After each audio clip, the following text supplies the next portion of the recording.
Hello, everyone, and welcome to RHAP's coverage of Australian Survivor Brains V Brawn II. I'm your host, Shannon Guss, here for a feedback show looking at week 6 before, I think I'm allowed to say this, it goes to 2 a week next week, our last 3-episode week, and then we've got 6 more episodes, 2 a week over the next 3 weeks. Okay. I told this person I wouldn't get a lot into the numbers, but just for the viewing schedule, I'm already confusing myself. But so excited to talk to this person who has faced the jury. A lot of questions about how the jury are going to see these players. We have obviously started the first 3 players of the jury. Someone who I always love to talk to, a huge super fan of the show. It is an Australian Survivor Titan, the great Caroline Courtis. Caroline, thank you for being here. Oh, thanks for having me, Shan. This has been a crazy week. I've obviously watched everything and just thought, oh my God, can't wait to discuss, the vibes of this week and where we think the rest of the season's going. Yeah, I do love though when the Titans v Rebels players are like, this is crazy. It's like, what do you guys think you were doing? Like you were as crazy for us. Like it was maybe even crazier. Like at least this episode had like a 2 episodes. Like this season had 2 episodes of consistency in the merge at a point where like Laura went and then Logan was gonna go until the twist. I don't think Titans v Rebels had even 2 episodes of consistency through the merge. So you guys were cutting it up probably even more. But we didn't have these twists thrown in. So well, you weren't there, to be fair. The episode 10 tribal council where they all lost their votes, which was more extreme than any twist that they have done in this season. Then what did you, and you had the non-elim where Alex went to the other side. Yeah. But yeah, I mean, look, I think that the production company in the last couple of years has tried, other than that episode 10, has been more sedate with the twist, which honestly, like, I'm okay with. Apparently, like Nick Callahan, who gives us the social media every week, thank you, Nick. Like he showed me the list, and it looked like people were kind of down on the twist this week, and they think the episode's so boring. But it's like for me, I don't know, I didn't find it that boring, and I thought, it's not breaking the game, and we need non-elims. Like every time there's a non-elim, I think people get really annoyed, but it's like it's an essential part of the episode order. No one can control that, and I think that like it was fine for me. But also, I like that. I like being surprised with something. I like them throwing something really different in. That's what's so great about Australian Survivor, is that they can throw these twists in and you don't know what to expect. I love that. Yeah, well, I think as well, then people enjoyed the meal they made of it, the meal that Bounty had that Baron did not, like with the Paulie edit, like especially with Paulie's exit, I feel like the editors had so much fun, and it seems like people were really enjoying that. So I felt like people were down on the twist, then into the way that it kind of, culminated, and then people were upset that Kayin left. So I feel like the roller coaster of this week seemed a bit like down. Well, I mean, some people were upset, some people are haters, and they suck. But like people were down on it, and then people kind of were liking it, and now people are kind of maybe down again. I feel like that's the temperature check, but I don't know. Yeah. I mean, gosh, that episode with that first episode of the week when they went into they cut them up into the 2 different tribes, just the edit that they did on Paulie. Did you see that? Did you notice the music they played? Oh, it was amazing. It was so good, but Paulie made it so sad. Like he's walking through the rain and he's banging into trees and leaves, and I mean, gosh, you got to feel for the guy. Like it had been a pretty crap day, hadn't it? It just got worse. Few days, really. I mean, I don't think Paulie.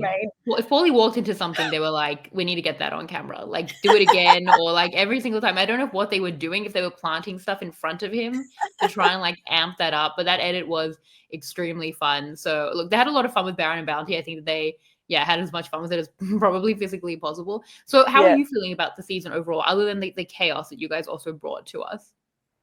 I see. Yeah, it's so weird to look back on and think, and I remember at the time when our season was playing out and people were like, oh my God, we've got no idea what to expect. Episode to episode, you guys are voting all over the place. There's no consistency, and this is exciting, of course. So watching, it's so different this year, but I would say I am finding it very chaotic. I'm enjoying it so much. It's very different watching that first season after your own season. But I'm enjoying it immensely. I think these guys have absolutely rocked it out there. I want to see how the rest of it's going to play out. How is this going to play out? Like, what's going to happen to Zara and Logan now? Like, are they going to get rid of Kate and Morgan?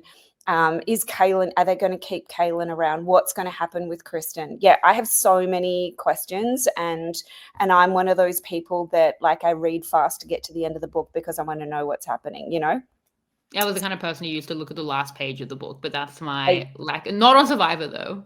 No, never on Survivor. Never on Survivor. And Survivor spoilers are no.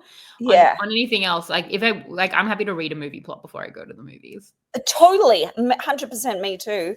And if I'm not liking a book, I will just, if it hasn't grabbed me, I'm at the end page and I'm finding out what's going on and reading the last chapter and finding out what's going on. So yeah, I'm so pumped to see what's going to happen, how this is going to play out. This is, I think, you know, it's really hard to kind of see who's got this winner's edit, like where are they taking this, because I can't see one true person that's got this winner's edit, like we saw last year. So yeah, I'm loving that. Yeah, I mean, I want to ask you from someone who's been out there because it's such a big part of the season and it just breaks my brain. And it was a big part of your season. It was just like the bounce back and the forgiveness, and because that's the very like transient nature of these groups in different Totally. ways, right? And like we saw it with you, and we saw the work that you put in, like that, you know, Mark put in, that you put in, the, you know, the forgiveness that you had for someone like Valeria to work with her right after a pretty big confrontation. And that was very extreme, more extreme than anything we're seeing here, although obviously the way people have treated like some of the players hasn't been amazing. But to have like such a big kind of public fallout and to come back together to be working with each other to the point where like Valeria doesn't even go by your hand eventually after everything. How does that work? I'm trying to work it out, because like Kayin to, you know, flip on Miles and then come back the next day and be like, Miles is one of my buddies. I just don't think I understand the nature of, maybe I'm too petty. Maybe I hold too many grudges, but like, can you explain to me how people can have bounce back like that, where they can come back together with a former ally or an ally that's like had a bit of a dip after an episode, or even someone that they've not worked with? Like, explain to me how this is possible, Caroline. Well, what you don't see is all the other time we spend together out there. Like, you're just seeing these small snippets of confrontation, you know, conversation, dashing into the jungle to talk to this person and that person. But what you don't see is us sleeping side by side with these people. We're in a tiny shelter together. We're eating together. We're cooking together. There's so much downtime around the game and the strategy and everything else that, you know, you can't hold on to these grudges. Like, that's your life out there. You've got to be able to go to sleep that night. You wake up next to these people and you've got to be able to look them in the eye. I mean, when I had that run-in with Mark, you know, I've spoken about this before, how we had, you know, we slept side by side and we would talk into the night and we would talk about our families and our lives. And I thought that meant something. And then when I realized it didn't in the game, and it's that point, isn't it, that, you know, you've got to be able to separate your friendships and your alliances. Do you know what I mean? And you have to be able to do that, because they're not the same thing. Just because you're friends with somebody out there doesn't mean you're in an alliance with them. So yeah, I know it's very hard to see from the viewer's perspective, but being out there, you have to be able to work with different people. But also for me, I couldn't hold a grudge, because I've got to get on with my game.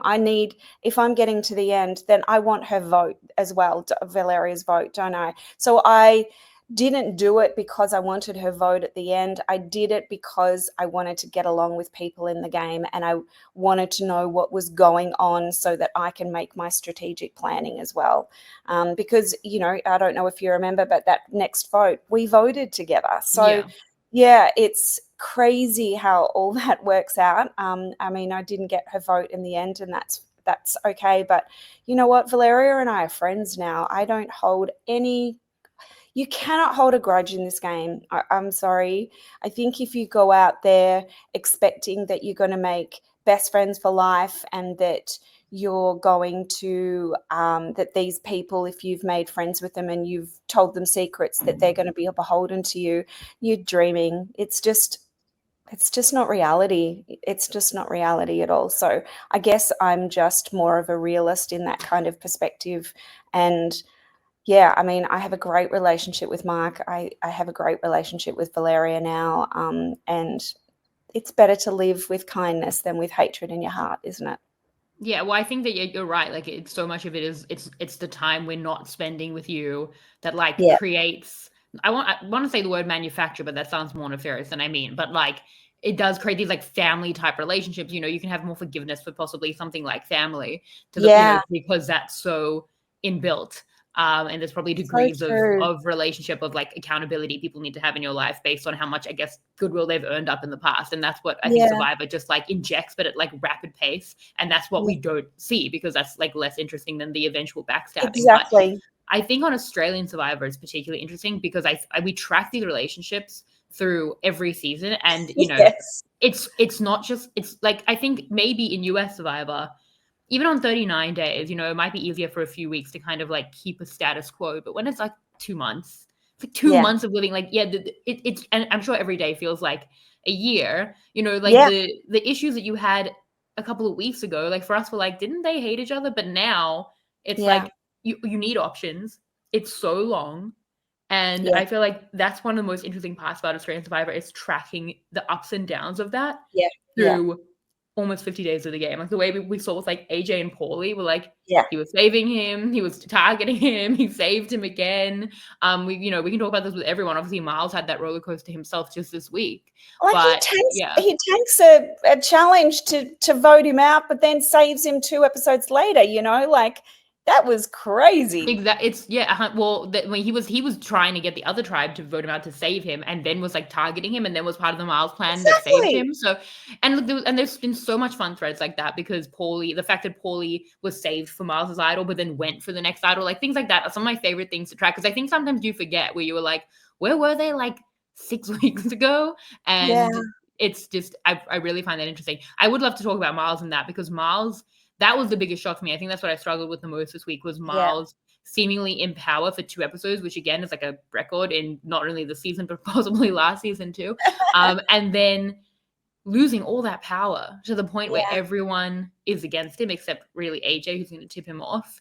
What did you put that down to? Like, where do you see Miles in the game from where he was to where he got to this week? Gosh, it's so confusing, to be It was honest. confusing. Yeah, like Yeah. and his line about how the jungle rat thrives being on the bottom, and I think that's the thing, isn't it? Like he is wanting to make these big bold moves, and he makes them, but he's not thinking about the consequences. So yeah, this week was crazy. I can't get into Miles's head, to be honest. Can you? Like, can you get into? I mean, I think I was in Miles's head. Like Miles was like, I have power, and I was like, you have power. And then he was immediately targeted. Like I was confused like where he was, and obviously the edit had us all in the same space, me and Miles and the audience. But I've been speaking to listeners about this, and it's like, was Miles ever in power? Like if he could lose power so quickly, was he ever in power? Like did the edit completely mislead us, which is want to do? Certainly Miles thought he was in power. He kept saying he was the Rat King. But was everyone else like, no, Miles has no power? I think the kind of like middle ground, I've ended up getting to it because like the two things that we kind of spoke about, like it could have just been the twist. He's the only buddy on Baron, and it is an interesting opportunity at the point where everyone else is safe to like make a move on a power player. I think, I mean, everyone in Baron is maybe desperate enough and also all not buddies where they're incentivized to kind of go for the odd man out, the buddy. Yeah.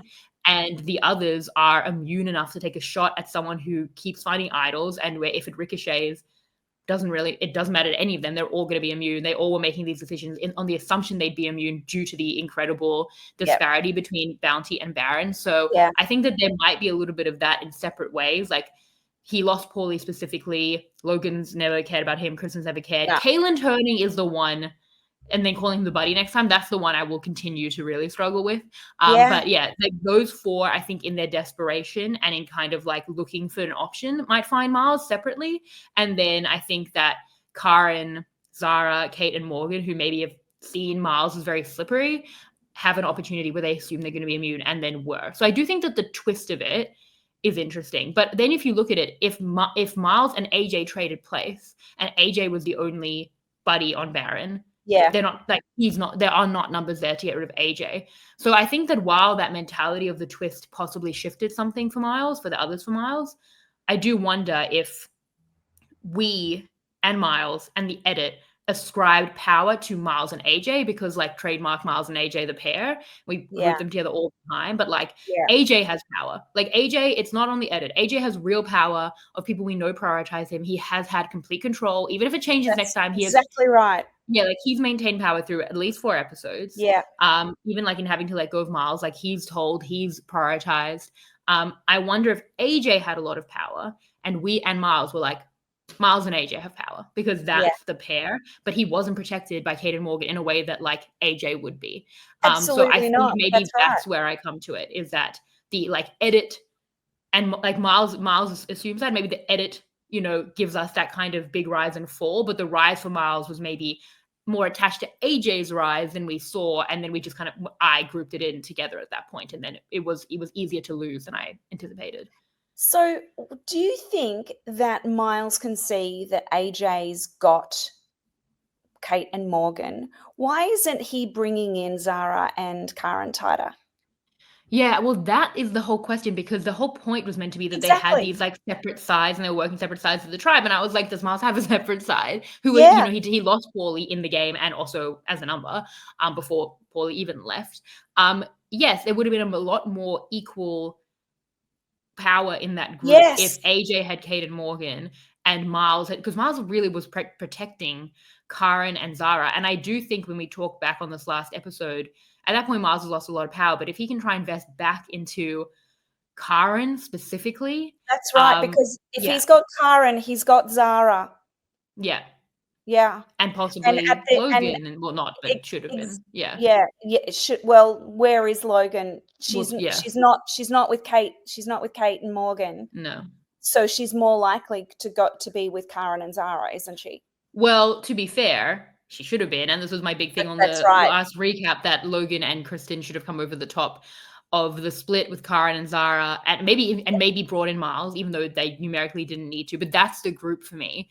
Logan is the one who throws out Karin's name. Logan is the one who's coming back to Miles to be like, oh, the split is wrong. I'm coming back to AJ to say Miles is on Zara and the split is wrong. Logan is whispering to the jury that this was her plan. So not only is she not with Kayin, she's like leading the charge on Kayin. So I think it's hard for Miles because there actually is no group there of the people who are on the bottom in my mind, because they're all turning on each other in ways that I usually criticize. However, yes, if you're being left out of plans, if you have nowhere to move, then what you want is to like not let people who are on the bottom, people like, like a Kayin at that point, go home. You don't want the people in power to be able to pick off the people on the bottom, because those are your options. Everyone on the bottom should have a mutual incentive to come over the top. Yeah. But the thing is that they're not working with each other, so there's not even a group for Miles to join. But even in that, I think he was going for the wrong side. He was going for Zara at the time. And that's the difference between last season and this season, isn't it? Is that our willingness last year to work with different people, whereas this year, and this particular week is the unwillingness to work with other people, because if Karin's voted out, then who's next? Because it's not Kate and Morgan going home. It's AJ's protecting them, and he's going to pull everyone in. He'll pull Kayin in. Kayin will pull Kristen in, and then Miles is left with nothing. So it's a really diabolical situation that wasn't thought of as well as it should have been. They should have. Those people in the middle should have had more left their options open a bit more. Well, I mean, like Miles just like no one's even like coming to him with the plan at that point on Kayin. He thinks that there's a plan on Kate. So I'm more critical of Logan and Kristen because they had all the information, and Logan again created the plan to the point where she's telling the jury that it's her plan. I'm so like the more I think about it, I was harsh about it on the podcast, but I was coming like to terms with the fact that they could have come over the top of the split in the moment. Now I've had like a couple of days and I'm like, this is like a game losing move for me. And like, I know that there's, there's the ads are saying next time is rocks, but like if they get to rocks, actually good for them. If they get to an even group, Titans v Rebel style next week, which seems like maybe they will, that's actually great. Where are they even finding those numbers? They should be in an active minority. Like I really, really think it's a game losing move for like a Logan and a Kristen, compared to like if they come over the top with Kayin and Zara. I really think one of them wins the game. And especially I was saying on the podcast, I was thinking of like taking out a Kate because I was thinking at the time of bringing in a Miles for a full majority. But if you're coming over the top of the split, imagine taking out AJ. Like imagine the move where you take out AJ and you come back to Kate and Morgan with Miles, who everyone's targeted Miles, but they're not with Miles, with Kaylin. Kaylin sits with them, but that's right. You've won the game. One of you that's like it's that's so right. And it's such a pity that Logan didn't think like that, because I think she thought that Kayin was going to be a big move. Do you know what I mean? Yeah, and that was which is so upsetting. Yes, and that was going to be her game winning move, but it's not big enough. She's that move should have been AJ. Yeah, so it's not big enough, and it's also self-defeating. Like the way she's saying that to the jury, like I'm more critical that you did it. Like if you have no room to move, which again she had a lot of room, but if you have no room to move and you're being roped in on something, I'm like, there's nothing you can do. Kind of like where Miles is at. But if you have all the power, all the information, and you're the one leading something on, Coven violence, which is basically the tagline of the season, and you don't do something that I see as in your best interest, even when the dynamics have been so fluid and it might be hard to judge that. And maybe I'm being like a little too static in it. Like I really just feel like that's the move. And imagine taking out AJ. That is a big move. That's a big move you can take to a jury, and it actually betters your position. Like I just don't see the downside. And you've probably got AJ's vote. Do you know what I mean? Like, because he's going to reward that big gameplay, because that's what he's playing for, isn't it? So I feel like that's the gameplay that he would vote for. I do wonder for both Kristen and Logan if the sticking point is, I mean, like they seem to see Kayin as a big threat. And while Kayin has been like such a fun player, I think she's lost a lot of agency in the last week in the last couple of weeks that has made that not true. But I also wonder if Kaylin, and we'll talk a lot about Kaylin on this podcast, but if Kaylin is a bigger sticking point in that, then we realize, I mean, we have this like berries, quote unquote, berries alliance. I can't do it without the quotes. I don't think they're for AJ, and if they are, I think that's incredibly wrong. But I do wonder about Kristen's relationship with Kaylin and Logan's relationship with Kaylin, where they maybe don't want to come over the top of someone like Kaylin. But then I'm like, look, like to be fair, we'll talk about Kaylin a lot on this podcast. Everyone's misjudgment of Kaylin is such a fatal flaw at this point. Like for Logan, any relationship she has with Kaylin, coming back to any quote unquote berries alliance after Kaylin, to be fair, like she was meant to go home twice. She was saved by an idol, and then the twist. Kaylin's a part of that. Kaylin told people about her idol. He told That's AJ. right. Yeah. Like there's been so much trust lost. Like the fact that Logan can be mad at Kaylin like when he just sends her to Baron. I was like, there's so much more that has happened. Like you have to cut a cord like that, because she doesn't even realize how much Kaylin has been like subtly working against her now for just like weeks. And I think that he's important to her in a way that should not at all be underestimated. Yeah. Well, she shouldn't be caring about that, because he's done so much to her behind her back. Yeah. Yeah. I mean, what do you like? Well, we can talk about Kaylin. I don't know if we should get to Kaylin yet. Let's keep talking about kind of AJ in this, because okay, we think that AJ should be going home on they come over the top of the split. That's the move. That's the game-winning move. Should AJ have anticipated that they could have done that? Or was he reading well enough that Logan is like leading the plan, still maintaining the plan, is like pushing it every stage of the plan? I think that he's reading it so well. And because, I mean, look at what AJ's done to that, like done throughout the whole entire game. He has fucked so many people over, and yet they have not come for him. Why haven't they come for him? It is beyond. I've, spoken about this before. I do not understand. And then that, the fact that he's got Kate and Morgan just tucked under his wing. He's got like 3 votes there. You know what? Why aren't people looking at that and trying as hard as they possibly can to split that up? Why isn't Kaylin trying to split that up? Because he's always going to pull in, want to keep his alliance with Kaylin and Miles. That's very important to him. But Yeah, Kate and Morgan have got to go, and AJ's he's like kind of skating through unscathed. Yeah. And so that says to me that he knows the read of the other players and he knows where they're going. It is very possible that since all the hostage talk, he's seen as a goat who can't Oh, win. Like, it's very, very possible that the conversation since then has been like ghosted at the end with AJ.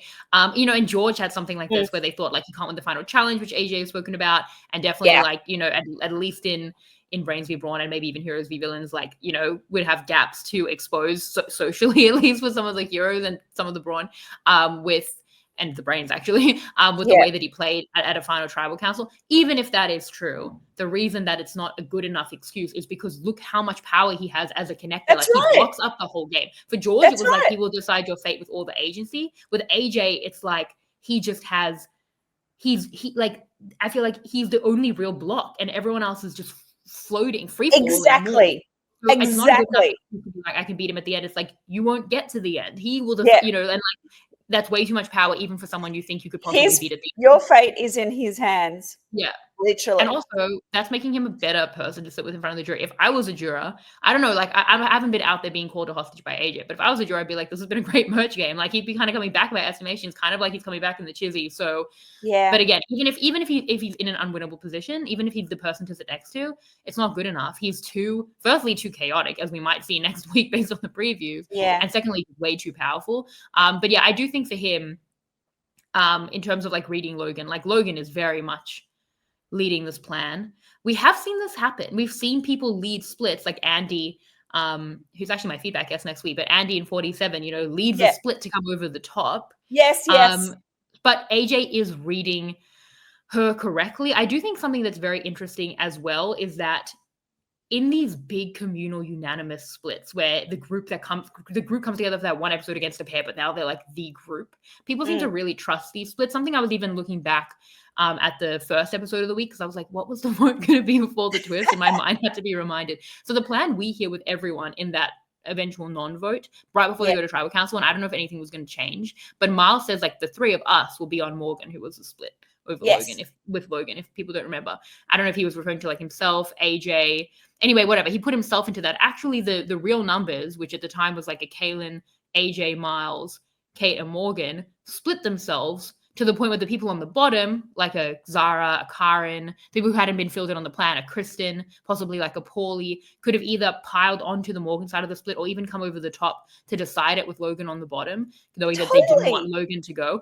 I don't know if that would have ended up being the vote. We didn't see the vote. But if it was, then it's interesting that people seem to just put people into these kind of like big unanimous splits. And I know that Miles used that really well in the way he was doing it and changing the split with Logan and Laura last week. And they didn't trust Kayin, and they handled that in the split. But like, I do wonder if like they're like, this is our unanimous group, this episode, and they seem to trust that. Yeah. And they're right to trust it. To be fair, like it's been working out for those times, so maybe that's the correct way to play something like that. Yeah, exactly. No, I totally agree with you. Yeah.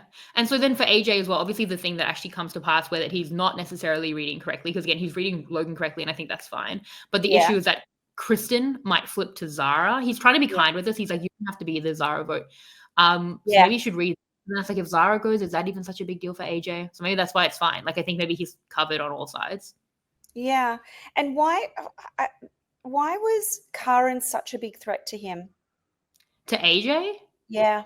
I think just because of where she sits in the tribe, who at this point, who's like the biggest threat to AJ? Well, the people that aren't in his numbers when he's like trying to amass something and actually is successfully doing it. And Kayin is the connector to all the people he's not as connected to.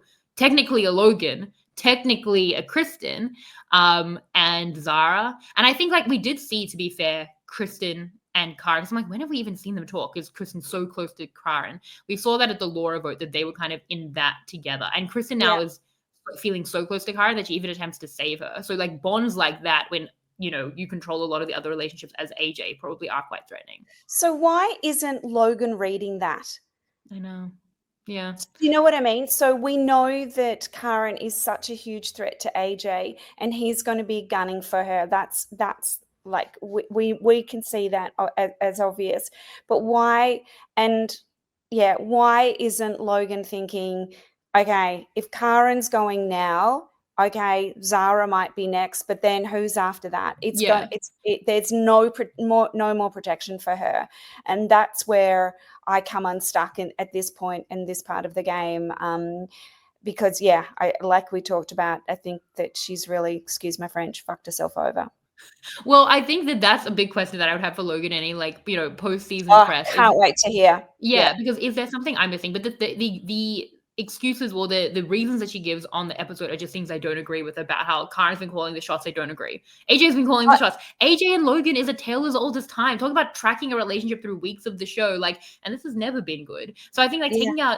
taking out AJ for Logan will only ever be good, let alone his power, let alone their relationship. Whereas Karen, again, like, everyone even like was going to vote against Logan. Karen was going to vote against Logan at the twist, but Karen has stuck her neck out for Logan multiple Yeah. times and didn't like. She was told last minute that Logan was going at the twist. She told her about the idol. She saved her on the split. No one to this point still in the game even remotely compares to the investment that Karen has put into Logan. Put into Logan. That's right. So I don't think I agree with it. I'm wondering what are the relationship elements that we're missing that possibly Yes. Logan is misreading, because I don't know what Yes. could possibly convince me that this is the move for her. And maybe the thing is the fact that she will go to the jury and be like, it's my move. Is it the sense of, but again, coming over the top for AJ is a way bigger and better move and so much more impressive. Yes, but yes. We both is it the agree on sense that of, is it like wholeheartedly. the tangible sense of ownership of like, this is something I can point to? Is it that for someone like Logan in taking out a car in here?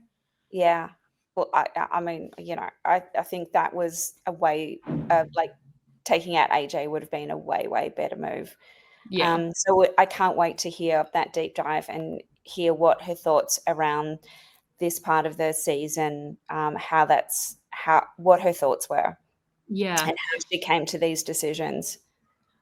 Yes, definitely. What about for someone like Karen, who obviously, I mean, Karen's been getting whatever. There's been the community, I don't think it's really not the super fans can't be bad. I think the listeners of this podcast are all amazing. I think that a lot of the broad fan base, I mean, obviously, we've both seen this in different ways, not even been on the show.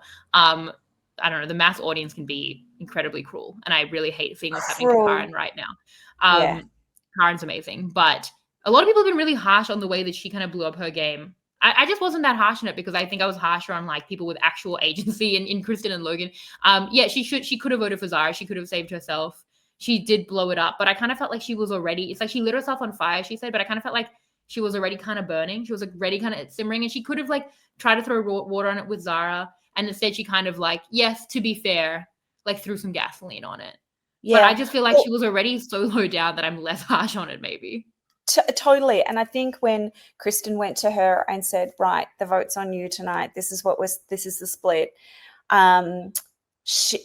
Karen's a really smart person. She knew that she would have done the numbers over and over and over again, and known that the only way to possibly get herself out of this situation was to go back to camp and literally do a live tribal, get those 5 with her and change the vote. And unfortunately, she just couldn't sway them. It was so unfortunate. I loved the way that she did it. I think it took a lot of bravery and courage to go out there and do something like that. Like, going and sitting on that jury, speaking at tribal council and really speaking up like that. It's really bold, and to blow it up as much as she did, I know people can go fuck themselves. Seriously. It's they've got no idea how hard and the pressure it is sitting out there in tribal council, and to do something like that she would have literally had a fire inside her, just going, if I don't go huge, then I'm going home. And so she put it all out there. I'm going to give her a huge round of applause. That was absolutely fantastic. And people can shit on her for all they like, but when you're out there, and that you're going home. How many people do we see sit on, in tribal, knowing that they're going home and not even put up a huge fight about it? She put up a huge fight, and, she was absolutely lambasted for it. I just think it's disgusting. And I just think it was a really, really big, bold move, and well done to her. Yeah, I mean, well, I think at that late stage, I probably would pile on the split. Yeah, Which Alex Angarita invented in Fiji many, many years ago. yeah, But you are being left, to be fair, at the bottom of like AJ's power. But but then they will move on to the next thing because that's the way that this works, and there is some longevity in the game that way. I'd rather be in the game than out of it. But I think as totally. well, like if she's being confronted with that information, she's making a decision like that on the fly. I don't back it, but I feel like the worst move in history. It's like she was kind of on the way out the door. Like, Yeah, to be fair, she can try and like minimally save herself, or she can try and blow it up. But it's like, we've seen people give up like huge amounts of actual power, which Kayin has not had. She had her life in the game, and that she probably helped extinguish a little bit. In other ways, they were like the small Zara option for her. But again, we've seen like way bigger falls in Kayin, like possibly being out the door, maybe definitely being out the door, having a small option, and then kind of yeah, like, torpedoing herself down the rabbit hole a little bit more. She does say in her jury villa that she was like trying to go for AJ. We didn't see this. We saw Miles as the target, which wasn't said to the group. She said, I can kind of go to any of you. She said to her group, it would be Miles. She went back to the people on the outs and was like, it could be any of you. Zara votes for Miles. yeah. Miles votes for Kayin. I kind of like, he doesn't know necessarily that she's been his target, and he wasn't maybe even her target. I don't think so. But then Zara does vote for Miles. But she says in her jury villa she was trying to go for AJ, which is, again, I think, like a great... Oh, but Kaylin's never going to vote for AJ. Kayin is such a massive blind Oh, totally. Yeah. But also, we don't know when Kristen came to her in the scramble. It Like, seems did late. she? Well, they're trying to make us think it's late. Yeah. Well, and exactly. So you can't help but think that it was late in the scramble. And Yeah. believe me, when somebody comes to you late in the scramble with that kind of information, to try and get back out there and speak to people individually, there is not a lot of time. You're under a lot of pressure, and you also don't want to be people don't want their own games blown up, so that everything's trying to be done on the sly. Do you know what I mean? Like, Yeah. those She did people this that herself. She did this oh last week to Logan. I mean, she was so late in the day that she told her at tribal council, that's who you try have agency. It's like, you can't control this. Do the small thing with me. And that's what Kristen was asking. It's like, you don't have time to have the conversations. Vote for no, Zara with me. And that's how I'm yeah, going to control this situation. And then it's like, yeah. no, I'm actually going to blow it up at tribal council, which even Logan was like asking people who they had voted for. So I think that is So like, that shows that sense of control that you're trying yeah, to have. I wonder what would have happened if she hadn't. Do you know what I mean? And If she votes for Zara and Kristen votes for Zara, which it seems like she would have done until Kayin blows it up, it does seem like Zara probably would have gone. yes, but does that mean that Karen's going home next? It puts her in a bad spot, but at least she's there. Like, again, That's they do right. seem to move on when one side of this, like Logan, to be fair, they try to finish the job. But Miles, they didn't even try to finish the job. So I guess it depends on the mood of the group Yeah, tomorrow, and that is hard yeah. to predict. It is possible that they would move on. She wouldn't come back to And any agency, but she'd be in as the we game. know, 24 hours in Survivor is a very long time. Things flip all the time. Gosh. I think I mean, it's definitely better to be in the game. I think it's like, to be fair, it is about knowing your leverage, which is something this cast have not been great at. I feel like they'll come back and Yeah, be like, why am I like, why did this happen to me? Why am I at Barron? It's like, you're on the bottom. Okay. So yeah, it's really hard to like make, big decisions or have control from the bottom. It's like, yeah, for someone like Karin, I think she wants to try and like assert that control that we haven't seen her have for so long. And that's been very yeah, frustrating. But at that point, yeah, your best option, when you're going home, is to not go home. And that is true. Yeah, that's what I would do. I would have voted for Zara at that point, but it was a lifeline that Karin gave her. It was that Kristen gave her. Listen to yeah, me with the names. But I feel like, yeah, it was a lifeline that Kristen gave her, but it was an unfair lifeline. Much like, it's so ironic because much like she did to Logan last week, it was like, I will save you, but on my terms, and you will lose out. yeah, You'll lose your ally. For Logan, yeah, you'll lose your idol. Like, that's how I have complete control over the situation. And people fight against that. They don't feel like they're being saved. They feel like they're being held hostage. It's so yeah. interesting that she did that last week and then she fell to that this week because she didn't like it when it happened to her. But I think you get to a point, you make a decision, and you have to stand by it. Do you know what I mean? Like, she got that information. She couldn't go and talk to her people. She knew she had to go and do it at tribal. It was her only opportunity because it was too close to the end of the scramble, and she thought that she had possibility of getting through. And it was, if she wasn't this vote, then she was going to, Zara would be this vote, and then she would be next vote. So let's blow some shit up. Well, she says in her jury villa, she's like, offer them a majority. We go to the final 5. It's like, if only Survivor was that simple. I do understand what you mean. I do think it made a lot of sense for Logan and for Kristen, but unfortunately people don't do that. But I think it's interesting, that she says that AJ was the target for her. Would have loved to see that, because, we hear the name given in that group of 5 as Miles. She doesn't say a name to the other group. And then we see, like, Miles at that point hasn't even been included, but on someone that he has put, again, a lot of investment in Kayin. There's so many parallels in the fact that Kayin invested in Logan didn't care. Miles invested in Kayin didn't care. There's like a domino effect happening of investments that are being ignored. And then at that point, AJ's like, you can vote for Zara, but Karin's going home. And he's like, well, see ya. So, really, really interesting stuff there for Kayin. It would be better to be in the game. Very, very sad to see her go. Definitely. When we talk about like jury villa, I'd love to. We got so many questions about Kayin. So, okay, here's some questions. Tiffany asked, can Kayin speak to what he did if he gets to the end? Because Karin was calling him dumb in her jury villa. Sarah Mammon asked, if Kayin can make it to Final Tribal Council, could he give a speech akin to Christy and win the season? Firstly, I will say, Christy had to make some stuff up. Kayin has been playing a great game. He just has to speak to true things that have been happening that I have been seeing, and the edit is now finally giving some voice to. And I'd love to get your take on this as someone who has faced a jury, because Kayin is dialing it up to 1,000. Like, Kayin, in the jury villa, in Karin's jury villa, she says, I didn't know that Kayin could read. What? He has a PhD. And then Laura's like, I don't know, he can say He's any in other the words other than graduates. Yeah. He's a brain. Yes, exactly. Yes. So when he says he's playing up being stupid, yes, and it's working. But I think what's hard is that it's very, very hard to shift perceptions to a jury in the moment when they come in with like such an idea of you, even if their idea is wrong, and even if it's been intentionally made wrong. Has he dug himself into a hole of it? Like, is that going to be enough? Yes. Because people want to see what your game has been through the whole game. They don't want to just see what your game was at the end. You need to have shown your hand a little bit further.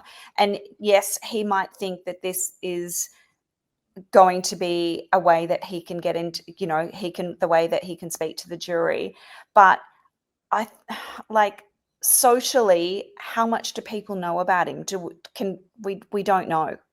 Do you know what I mean? Like, do we know that people know he has a PhD, or that he is like clearly it's super, super intelligent? But how, I don't know. I think he has to be part of strategy. How big has he been in the strategy that AJ and Miles have been laying out? Do you know what I mean? Like, is he the brains behind one of them? Do we know that? Do you know what I mean? Like, I mean, he may well have been, but we are not seeing it in the edit. We're seeing it a little bit. You have to look past the fact that they've not wanted us to see it until the last episode. But that's Karin, right.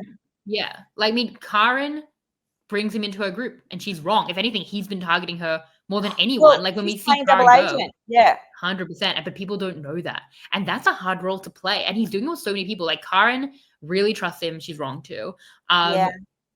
Logan has trusted him again way more than she should. Even his relationship with Kristen, I think, is really, really interesting. And again, possibly self-defeating for Kristen. I think he's putting in a lot of work. I think all of this is impressive. But isn't it like you see, plans unfolding at the well and stuff, and some people at some point, like in some of the things that we see, like they don't hardly notice that he's kind of there, and it's like, he's listening to everything that you're saying, guys. Are they not, like, he doesn't show, he's playing so well in the middle that he's getting information from both sides, but he's only feeding it back to one side, and he's not giving Karin or Logan or any of those guys, Zara, any information. So how is he of any value to them? Do you know what I mean? Like, how are they not seeing that he's really, really stuck with AJ? Like, he is like, AJ's his guy. He's never going to go. He's never going to vote against him. So I'm not quite sure how these guys aren't seeing that. And if the fact that he's hidden it so well is testament to his game so far. Yeah, I mean, well, he's played the middle so well that he hasn't Yeah. had to make a call on where his loyalties really were until very recently. Like, until he started Yeah. making decisions like telling AJ about Logan's idol, like that was a decision. Yeah. Until then, what we saw was a lot of him trying to maintain the chaos of like just stick to the plan kind of vibe, Yeah. of like all these competing Brains interests of his allies. And then at the point where he's now coming for Kayin, like he has gone for Logan and been a part of the reason again that people were targeting her and people knew about her idol. Like those are moves, but I don't think that they've realized that he is actually like taken a stand on things yet. And again, like they don't seem to respect it. And if they were to know about it, they might be really hurt by it because that's a very personal role to be like the betrayer that people didn't see. It is interesting because of the fact that Kayin looks like Kayin. We talk Yeah. about like someone who is like an alpha type looking guy in Yeah. Australian Survivor in a up to 50-day game and how tough Yeah. that is. And I know Mark Wales had a lot of stuff on this stuff, how he would like literally shrink himself. I know this is something Jeremy Yeah. Collins also created when he came back for Second Chances. It was something he spoke a lot about. I think he said he like lost a bit of weight to like literally wanted to make himself smaller. Because that was something that got Jeremy in his first season, obviously, was the fact that he was Jeremy Collins and he needed to come back and not seem as Jeremy Collins-ish as he was. And Kayin has done some very interesting stuff. Yeah, this was brought to me by Kate Allen, and I would love to talk to you about it. I think it's, you know, he in the first challenge of the week where Logan had the spider and Kate wins when they have their foot on the thing with the ball, he's out first very, very, very quickly. Yeah. I think it's possible he threw that challenge, and I'll tell you why. Well, Kate thought it was possible, and I agree with her that it is possible because so just the way these individual challenges have gone, he comes fifth in the endurance challenge. He does pretty well in the one that's balls, and not that it's all the same type of endurance, but then he wins like a strength-based competition. Then he wins last gasp. Then he again is first out here, and he says to Kayin, "You wouldn't want to reveal yourself in this one." And then he says it to her, and they show that actually. Then Logan does come second, and then Miles does use that. To be fair, once Logan out anyway, but he does use that, and Paulie's like, "Yeah, it's not good that she's so good at endurance." And we do see them talking about endurance specifically. As it pertains to the final challenge. Now, again, it's hard to know what the final challenge will be. He didn't do very well at the Bounty versus Baron challenge where he's like hanging onto something, and that's really not going to be good for his body type. That was never going to be his jam. It's always Yeah. going to favor the light ones. Yeah. Yeah, I think Kwon explained that very well in Cook Island. So holding onto the pole, which often is kind of like some of the final challenge stuff, but like that might not be good for him. But on pure endurance, it is possible that he is maybe minimizing his endurance talents. And also, obviously, this challenge that he won, we see that he will downplay his talents. We see him say to AJ, "Can I afford to win this one?" Which shows that he's clearly thinking about when he should and shouldn't be winning challenges. That was one of the challenges he didn't win in that endurance challenge. I think he probably threw it. And then remember when he was doing the puzzle at the end and he was whispering to JLP, you know, don't tell them where I'm at. Don't tell them how well I'm doing. I thought that was probably, that plays into that same narrative that you're talking about, doesn't it? That, exactly. You know, don't let them see that I'm doing so well and that I'm so far ahead because, and he waits, like he, you know, goes to help Morgan down the ladder and, you know, because he doesn't want to be seen as absolutely, absolutely flogging the rest of them. So that was so funny. JLP was so cute. Yeah, I mean, firstly, incredible moment. I literally laughed out loud. I literally laughed out loud too, and I loved JLP's like his little laugh out loud as well. The best. Yeah, like I haven't seen something like that, and you could tell it was just so sweetly done. Like he was so sweet about it. That was hilarious. Yeah, the people who sleep on Kayin need to wake up. Sorry, I was just going to say, but playing into that comment that Kate, the listener, was saying that, you know, did he throw that last challenge? He's not wanting to make himself look like he's going to be the challenge beast. Yes, but he's challenge beast. But the thing that's interesting about it, and I think what's so interesting about it and how considered it is that Kayin looks like Kayin and is clearly strong. So it's not just about throwing challenges. And I think we see this with some players. It's like, well, there's no point throwing. Everyone knows you're strong. So like, what does that achieve? But I think with Kayin, he's being very considered in that way where it's like, hey, people know I'm strong. I can win this strength-based challenge. Because what are they going to think that these muscles are painted on? That's obvious. Last gasp is not very threatening. Like, that's not going to come up again. We're doing that once per season max. Yeah. And then like something like this, obviously no one else was even in the realm of him. And people might assume he's fit and can, he has done, these big obstacle course challenges well in the Yeah. tribal stage. But it's about, I don't want them to know I'm good at puzzles, because that's something I can hide. People don't seem to be, really rating my PhD. It might be a critique on people with PhDs. The way that they're looking at him might be quite critical of people with PhDs, because they've seen him stupid. He has a PhD. So he's trying to like hide the puzzle element and then the endurance element. It's like, it's fine if you think I'm really strong. Clearly I'm strong. Yeah. But maybe I'm not the best at endurance. And maybe I can, and maybe like, the torture wheel that you guys had, like he can probably stand in that for ages, and people might underestimate that. So it's so considered the way that he's sandbagging. It's so good. People need to stop sleeping on Kayin. I've been saying this for ages. There's a lot of thought there. We just haven't been hearing it, but I knew it existed, and I feel very, very vindicated in the fact that this has happened for Kayin. Yeah. Yeah. Oh, Yeah. What's your final call? What happens this week? Pardon?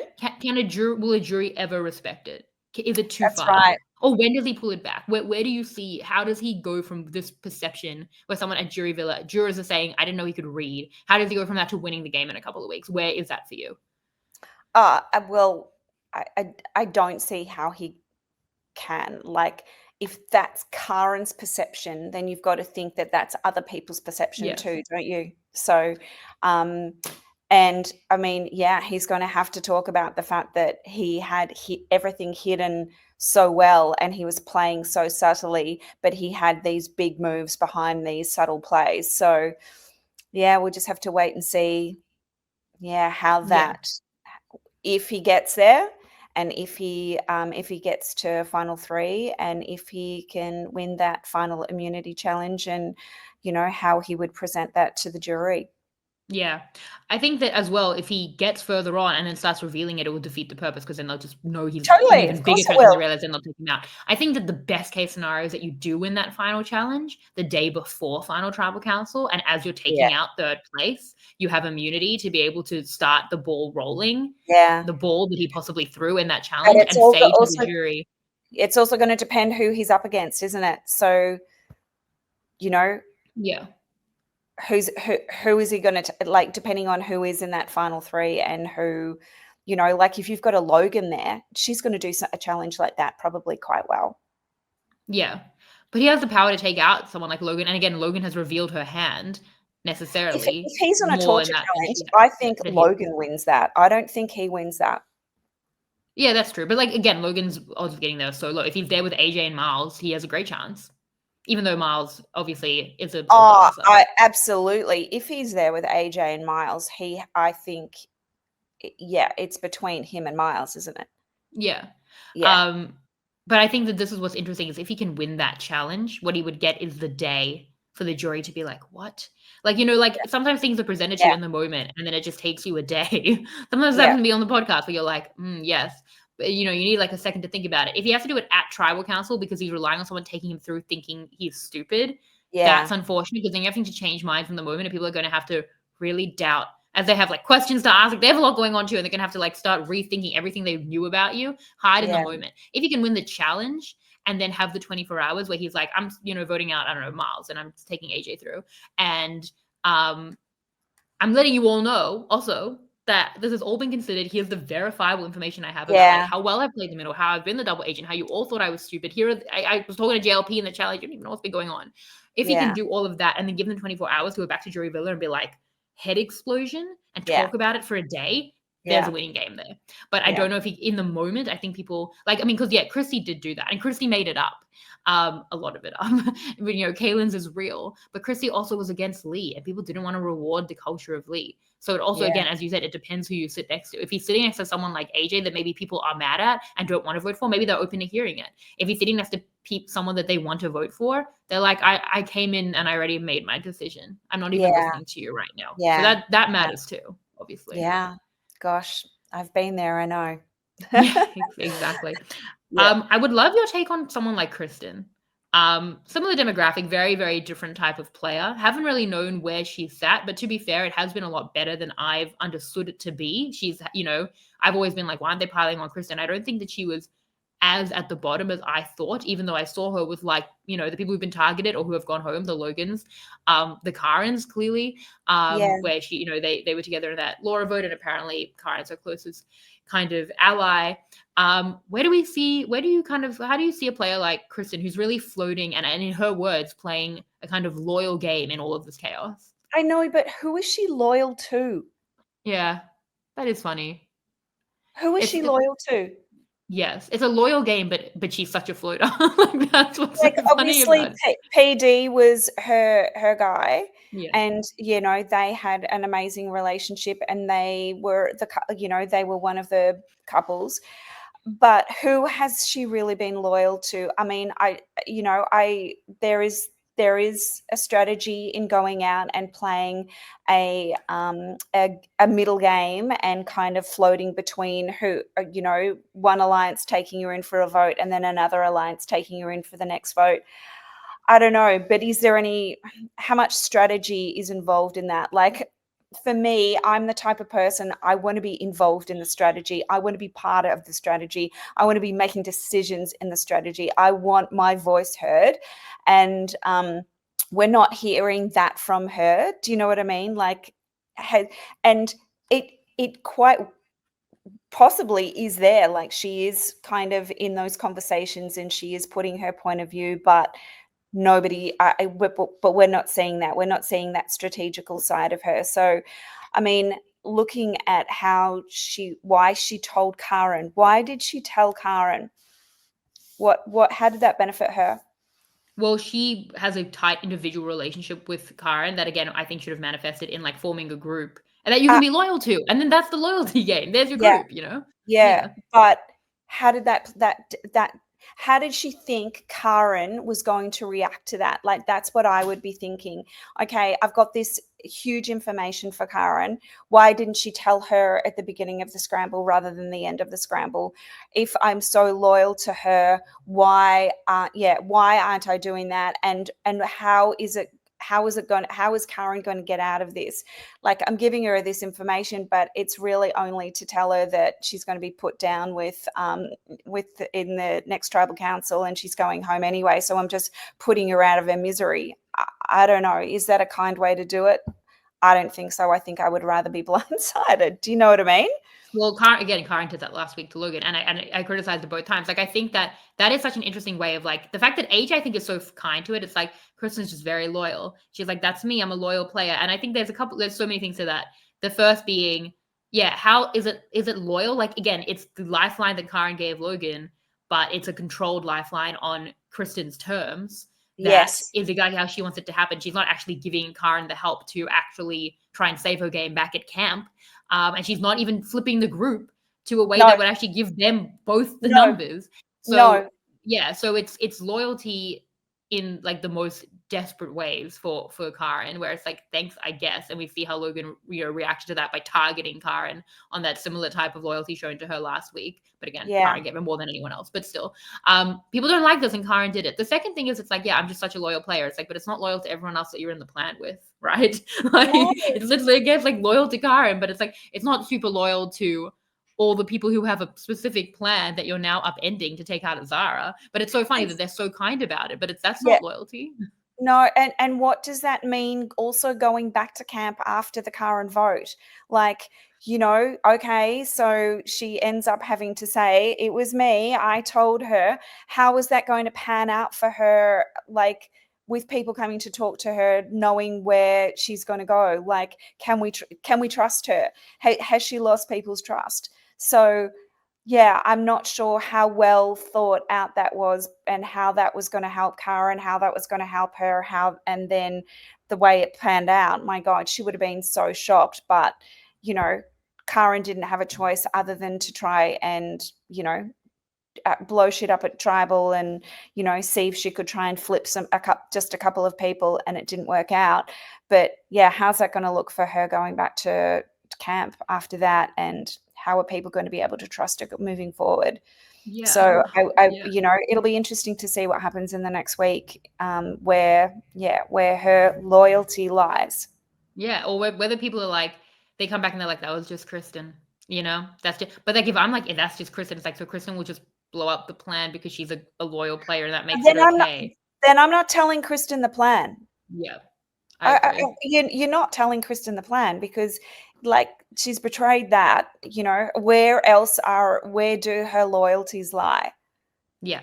This season, for the people on the bottom, is a season of half measures. I think Kayin, unfortunately, it's Yes. funny that she dooms herself to that, while ironically going full tilt, because it has been about, I'll just maybe pile a bit onto AJ, like trying to kind of like almost like impossibly scream into the void without agency. So I'm going to save this one player, even if I can't control the vote, which Kayin did with Logan, with Kristen as well. Make a move or don't. It's one or the other. Either make a move that's going to save Kayin in a group that's going to march to the end, which was That's available. exactly right. Yeah, That's or do like it's one of the two. But don't do the yes. middle. That is That's like the half measure is not for me. Never. Yeah, and half measure is not for me. It's not how I play the game either, and not how I like the game being played. I don't value that kind of play. Yeah, I'm exactly with you. Yeah. I just think the people on the bottom, like they want to do something, especially with Cara. And I felt like she was like, this is how I'm going to assert my agency in a very frustrating position. But it's like, no, you need to like find that avenue to win, or you need Yeah, to just like buckle down until it breaks. because I would try win, but yeah, yeah. imagine if Kristen had done that at the beginning of the scramble and then completely flipped it. Like, Yeah. completely flipped it on an AJ. Imagine how, like, that would Oh, have great been an episode. amazing Yeah. episode, an amazing move for her, but it also would have got, like, this amazing group together. Oh, it would have flipped so many things on its head. Yeah. That would have And been so, so good to see. maybe that's more on Logan. Like Logan's one leading it. Maybe she thinks Logan is immovable, but damn if you wouldn't try, Yes. especially when they're Yes. in the same Yes. position and they're in the Yes. middle together. It's like, what are we doing together? Why don't Yeah. we logically better our position? Anyway, it's been talked to death that And this was Kristen, clearly wrong if for them. she's But gonna go to the end, like, she needs something. She needs something on that resume. So, like, fucking put something on it. yeah, that would have been an epic move. I love what we've invented because yeah, and then you take out AJ there. You I come back to love Morgan, Kate, AJ. No, AJ's gone. I can Miles do and this Kaylin. all day. Yeah. I Oh, can do this yeah. all day. I love thinking like this. The game is won. I would love to just, stop in on Paulie, who was another kind of tragic loss this week. Speaking of, Yeah. I think My we're getting goodness. both exit interviews this week, but obviously the timing is really tough because, um, Paulie's a paramedic, Karen's a doctor, so their schedules all over the place. I'm hoping to have that out for the weekend for you guys to listen to that. So really excited to get both of them because they were both such horrible losses. And talk about someone being on the bottom and just trying desperately. Was there anything Paulie could do? Was the game lost at the swap beach and he's just been like clawing on since, or was there something he could have done to change his position since? I just don't know. Like, his edit is so confusing. I've loved Paulie throughout this whole entire season. I love his personality but all the things that have been, obviously, how easy has he been to play with? Like, has he, they keep calling him a snake oil salesman. Why are they doing this? What does that mean? I want to know what that means, because there's obviously so much more that we're not seeing in the background. Do you know what I mean? Yeah. But honestly, after Miles saving him with an idol, and then Paulie being thrown to the bottom again and being thrown onto that Baron tribe, I Yeah. mean, oh my God, this was a really hard week for Paulie. I really, really feel for him. And what happened at the auction with the cucumber, my God. I think we were all screaming at our screens, weren't we? Because it was like, okay, you've got a phone call. There must be something totally shit under the other one. Yeah. But also, I will say, when you're starving, dehydrated, sitting in the boiling heat, sometimes you just don't think straight. You just really don't. Like, all you're thinking about is food. And clearly that's where his mind was as well. Yeah, I think I saw George tweet that he would have still preferred the pickle to the corn. So it's very offensive for Paulie's family. Like, there was so many he in that moment he was like, I'm just so mad at myself. And I've discussed this recently on the podcast that I would much prefer that the game screws me over than I screw myself over. So it's the fact that he ended up kicking himself, and it wasn't like that it was a bad coin toss. Like, he had the opportunity, which really sucks. And then like being on Barren Beach, I think made his position so tough. Because And that night, like, they go back, they've got no shelter, and you saw the rain going sideways.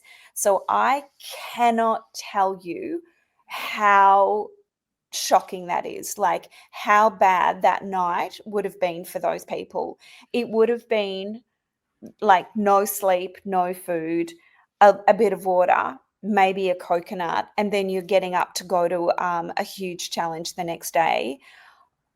I can't tell you how hard that would have been. Like, and you're already deflated because you've gone to the Barron tribe and you've been voted and there.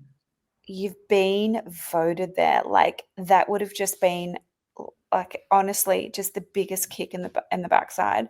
And then, you're starving. You would have been wet all night. You've had no sleep. Like, I can't tell you how bad that is. It is like you're literally lying there thinking, what the fuck am I doing here?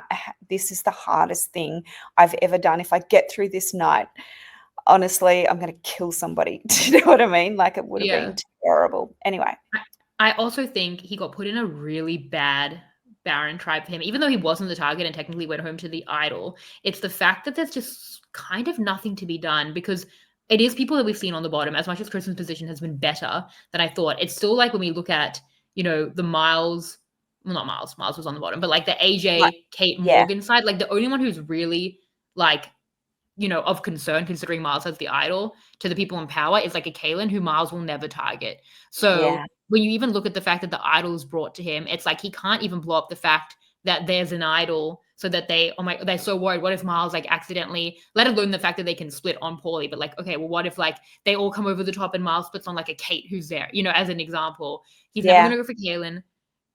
Everyone else is like, okay, if he blows it up on like a Kristen, whatever, and they're splitting on Paulie, the stakes were so low for everyone, to the point where like there's just nothing that I think can be done. And I think Logan, like, to be fair, while I've criticized Logan in the last episode, she did really outplay him there and like bury him, where she goes to Kayin and Kristen, like the two other options who aren't Miles and Paulie, and is like, this is what Miles is saying. And I think that was great, because it incentivizes all of them to be like, let's really make sure the Paulie vote goes through, so the Paulie split goes through, so that it's not us. And then he is like not giving the information to Kristen. So and Logan also says to Paulie, at the time maybe they didn't know the split, but she's like, we should really go with this Kristen thing. And while he doesn't vote for Kristen, he does not give the information to Kristen. So he's like, they're all incentivized to work against him, and he just has like absolutely no one in a group where, again, if you were to hear, like, to be fair, it probably would doom him more to blow up Miles's idol, if they were worried about anyone, because they might just be like, then we'll just all vote for Paulie, but all that will really ensure the Paulie split. So even on doing that, there's just nothing there. At the point where everyone's just willing to pile on you, send you to Baron, split on you, I just don't think that there's like anything to be done. And it was so low stakes for everyone. It's like, yeah, actually, this is a great opportunity it would be like to get out Miles's idol and then have Paulie go on the split. And if something screws up, it's like a Logan or a Kristen. Like, what an effortless day for the people in power. Yeah. I don't think Paulie had any hope. I don't think that he could have done anything more to try and save himself, unfortunately. And it was he was on that trajectory. We kind of, I think, unfortunately, that his path was already forged, and that's the way he was going, and I don't think he could have done anything else.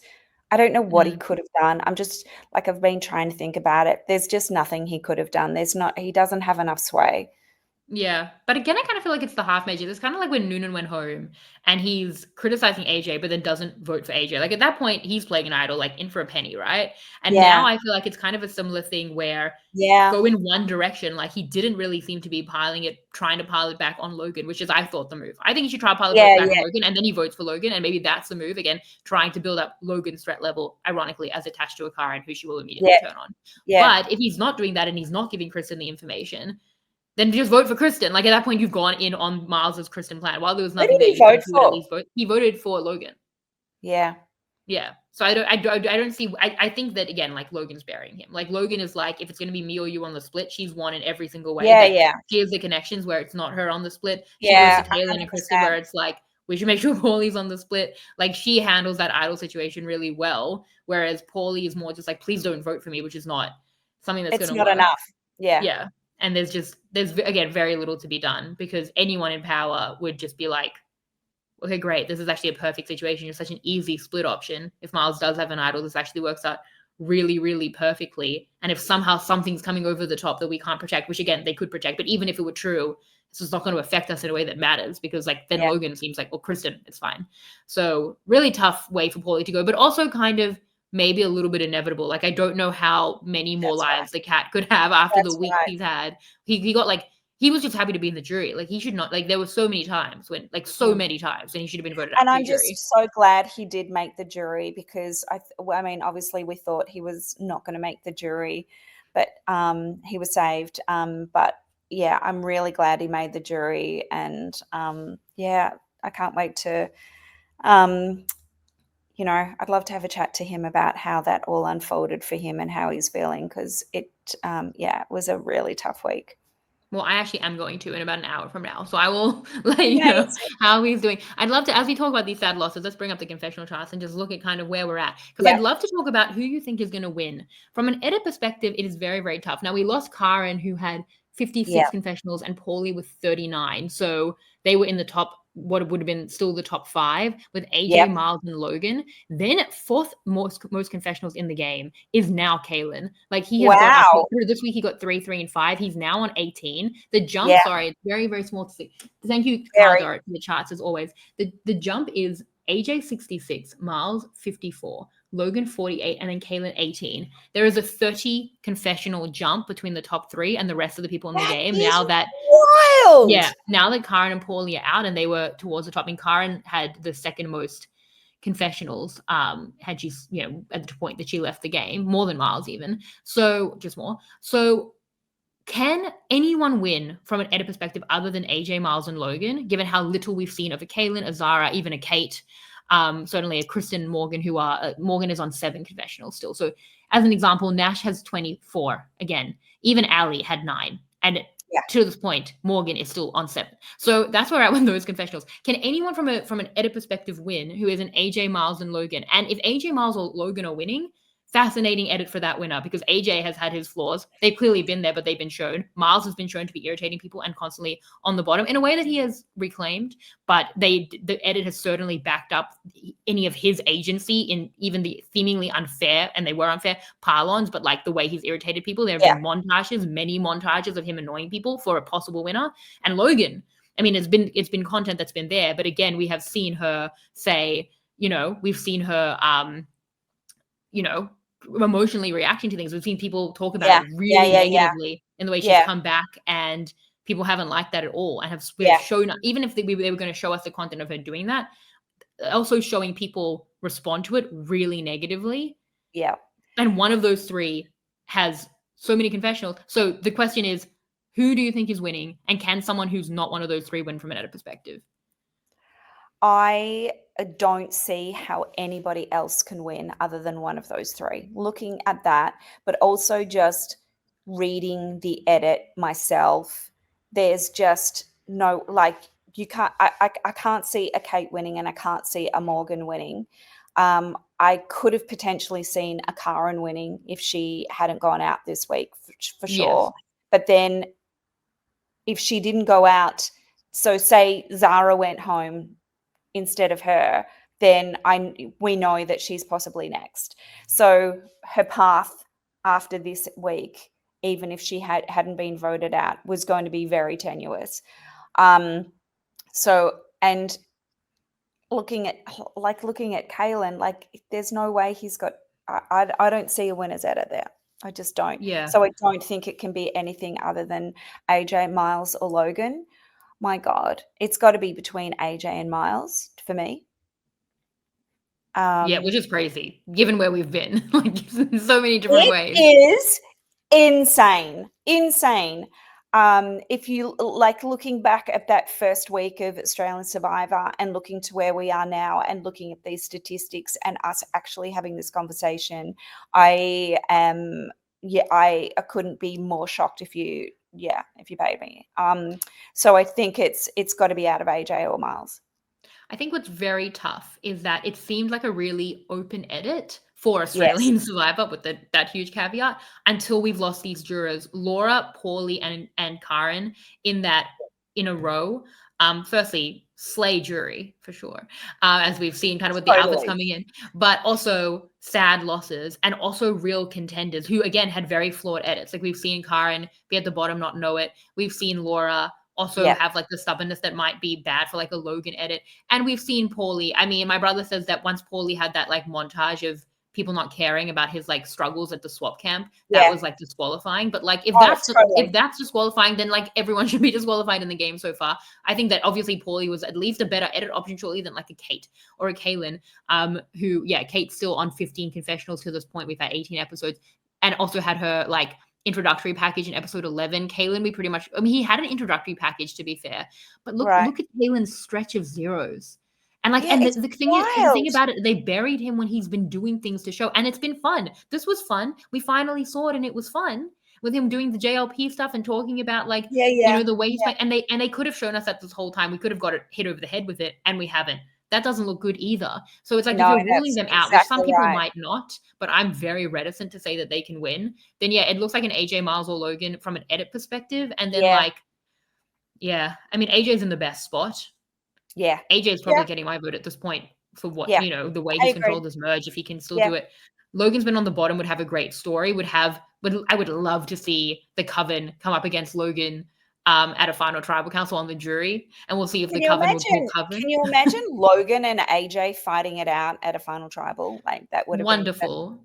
Oh, amazing. Would the Coven vote for Logan? Laura would. Would Kayin and Zara? I'd love to see them. I'd honestly love to see them not. As much as that would be sad for Logan, it would be the perfect culmination of everything Coven so far. Miles has the most glowing edit because Miles gets to reclaim his flaws, which is that he's on the bottom. Miles loves being on the bottom and he calls himself like the jungle rat. While we have seen agency in that, I think it could contribute to a story of like overcoming adversity. Yeah, I think Miles has the very most for much me. so.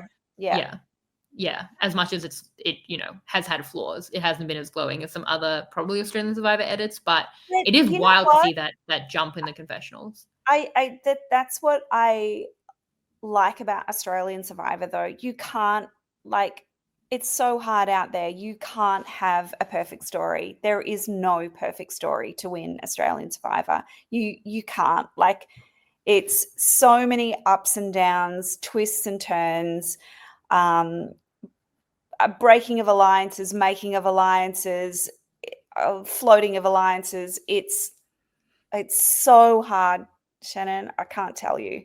So yeah, no one's going to have the perfect game to win this, and it's how you tell that story at the end, isn't it? Yeah.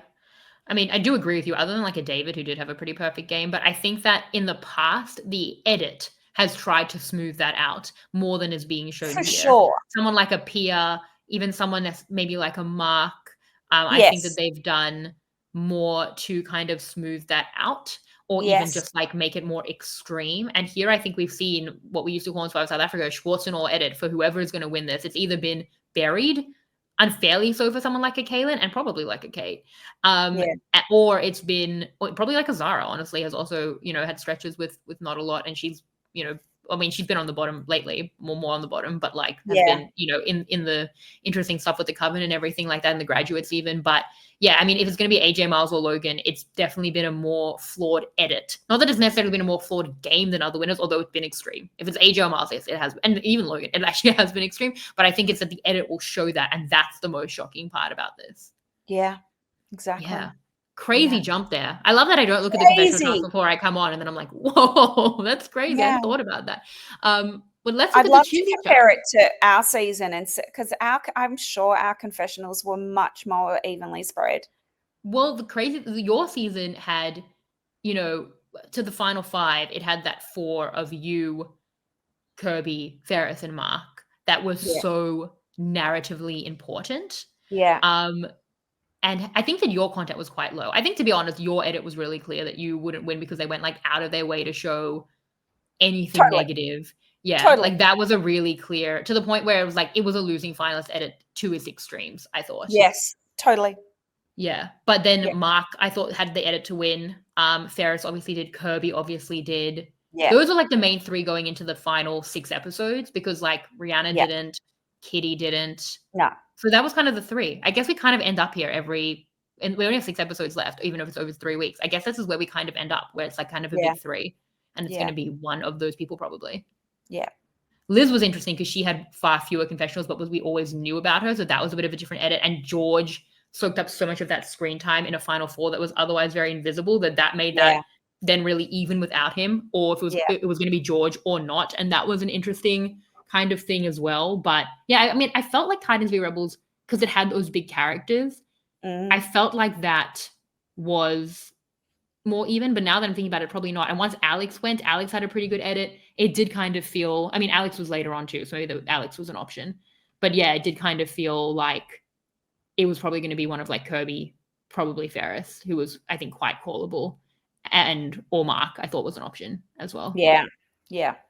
Yeah. What's it like being on the side of being buried by like a losing finals edit when you can see it happening in that moment? It's pretty tough. Yeah. Yeah, it's pretty tough.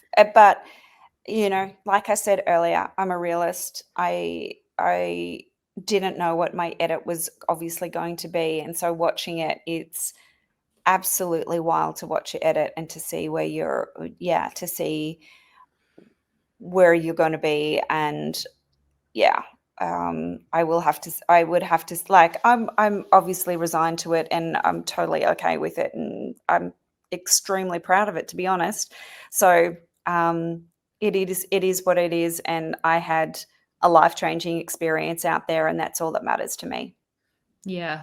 It would, especially in Australian Survivor, when it feels like, I mean, the edit's always extreme. Look at the gap we just talked about. Yeah. I can't imagine how, especially again, when they have to tell the story of a losing finalist and you can see the wheels turning, but you're that person. It's fascinating. Yeah, it is. It awful. is. Yeah. I'll tell that story one day. Yeah. Well, to move on from that, very upsetting, but to the Chizzy No, chart. it's all good. It's all good. Miles is at the top of the Chizzy charts. Miles is at 28 points. Kayin was second on 27. So we lost Kayin, who was getting a lot of points through the pre-merge specifically. And now Logan's on 24, and then Kaylin 22 and AJ 22. So it's the same 4 people at the top of the confessional charts now, even though Kaylin has a 30 confessional gap from the next one up. But that's wild. And then Kate's there on 20.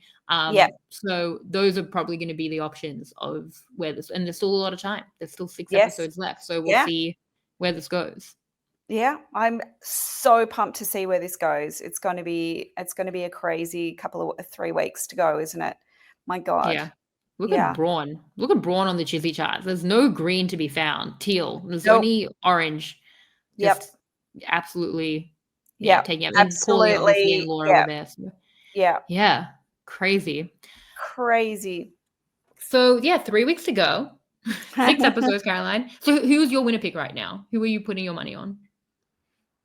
I'm going to put my money on, oh my God, I don't know who to put it's either AJ or Miles for me. I don't know. Make a call. Oh. Flip a coin and get either a pickle or a phone call home. I really would prefer the phone call home, to be honest. I'm going to go Miles. Okay. What did you think about the coin flip auction as someone who's been in a real auction? What did you think? God, I'm so grateful that we had a real auction, not this kind of auction. I felt so sorry for them when I saw that this was luck. Like, it's a coin toss. I was really horrified for them, because it's such an exciting part of the, like, you know, the survivor experience, you know, and to have that not real auction survivor auction experience, I felt really sad for them. So I mean, I loved our auction last year. It was the year before. It was absolutely amazing. So I really felt for these guys, and you could see, like, they're all starving out there at the moment. So, and they're not just starving for food, but they're starving for love. And a phone call home would have been, to watch a couple of phone calls home would have been amazing. Yeah, well, at least they're flipping a coin for food and not like rolling dice for their vote. You know, I think like that it could be worse. But it could be worse. That's right. Yeah. That was shocking last week, wasn't it? What did you win in the auction? I won brownies and Nice. ice cream. Mm. I won 6 brownies and a huge bowl of ice cream. It was so delicious. Yeah, that is Can't pretty tell you. good. Yeah, it was really good. You need a drink to wash that down, though. That's very rich. Yeah, I had my water with me. I was fine.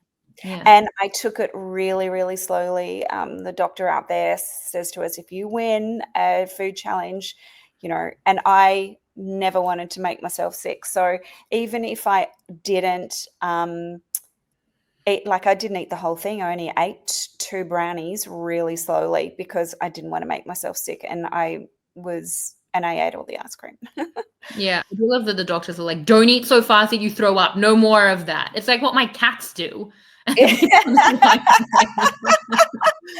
I remember Karen saying after she won, she was in that won that food reward, that she was violently ill. Yeah, I never wanted that. You feel bad enough out there. I never wanted to feel like that, so I never allowed myself to gorge myself so badly that I was going to make myself sick.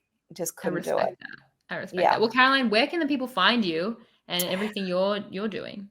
I am on Instagram at Mamalicious, or just search for Caroline Courtis and you will find me.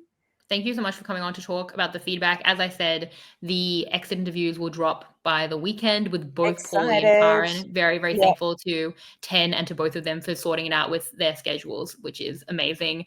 Yeah. And then next week, the aforementioned Andy will be my feedback guest. We can talk about coming over the top of splits, which is really, really fun. Andy from Survivor 47. And then we have the recap. So the recaps, if it's going to 2 a week, it's going to be Sunday, Monday. So we cut Mike. No, I'm joking. We didn't cut Mike. I wouldn't allow it. Mike would be the last one I'd cut. Don't make me rank them. But it's going to be, we're going to just roll it on. Like what the episode they should have got. Oh, okay. So you're not going to take in turns each week? Well, it is going to end up doing that because it's going to be Chappelle, Puya, week break. Mike, Chappelle, week break. Puya, Mike. Now. Yeah. That's perfect. It just changes all our schedules. 2. Yeah. They all, which should have been in 2 weeks. But yeah, that's what's happening with that. And then Survivor 48 is happening. I had Eden last week. I have Matthew Hayward next week. And that's everything happening for me at Shannon Gates, WienerGlobalSurvivor.com, so you don't miss any of that. Also, I think we're going to be having a little bit of a Dondi check-in, just by the by. No spoilers, but I think that'll drop on the feed as well. So there's a lot of podcasts happening this week, Caroline. Thank you so much for being one of them. I've had such a good time chatting to you. Thank you so much for having me. I love talking to you. Yes, it was a lot of fun. Thank you so much. Thank you to our team behind the scenes. Thank you to the listeners, and I will see you next time. Bye. Bye, guys. This is RHAP. We know reality TV.